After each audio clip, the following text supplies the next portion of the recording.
the pandemic kind of created a conspiracy theory singularity.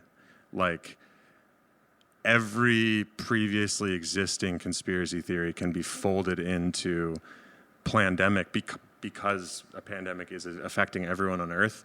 You're able to fold it in, and there's, of course, like crossover with Q, crossover with anti-vaxxers, and then, of course, there's going to be serious right-wing people who see this and want to then co-opt it. This is happening a lot in, like, well, it happens a lot at anti-lockdown protests everywhere, where the anti-lockdown protests just become this, like, petri dish of all of these sick conspiracy theory, just sick people in America that are all coming together over this frustration that they can't really name. Yeah. You know, it's that they're not able to have their little whatever basic freedoms of I don't know, going to Applebee's or whatever. Right. And they can all sort of, like, for lack of a term, build with each other and combine these theories together, where you have, like, now there's a whole, like, wellness influencer side of Q, or like you know, people in yoga studios in LA that, like,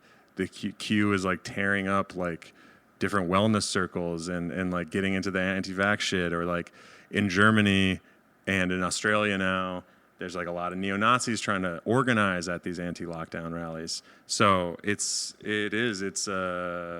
there's fertile ground in this lack of clarity of why this is happening. Yeah. And I think a bad messaging from official channels, and then also decades upon decades of loss of legitimacy in those channels. So it's sort of chickens coming home to roost that it's hard to do a very quick fix on how we can really do something like this, unless you want to go like, Rob Wallace was saying, like, some of the Wuhan lockdown, like, props to them, they fucking crushed that. They fucked up at the beginning, downplayed it, but then they crushed that shit.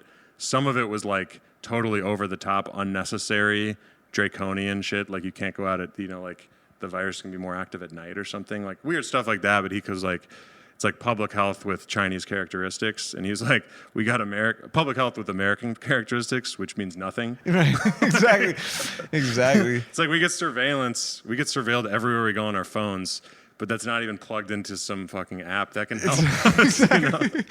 Yeah, that's like the really frustrating thing too. Is like, if these people who are so fucking upset about a lockdown or about a vaccine got upset about the actual oppression in America, about police killing people and you being surveilled everywhere you go, we'd fucking get somewhere. You know what I'm saying? But it's like, yeah, it's frustrating. I mean, it's consumption based. I mean, that kind of goes to the last article I did for The Nation that kind of opened with the meat shortages at the beginning of COVID, and some Republican governors.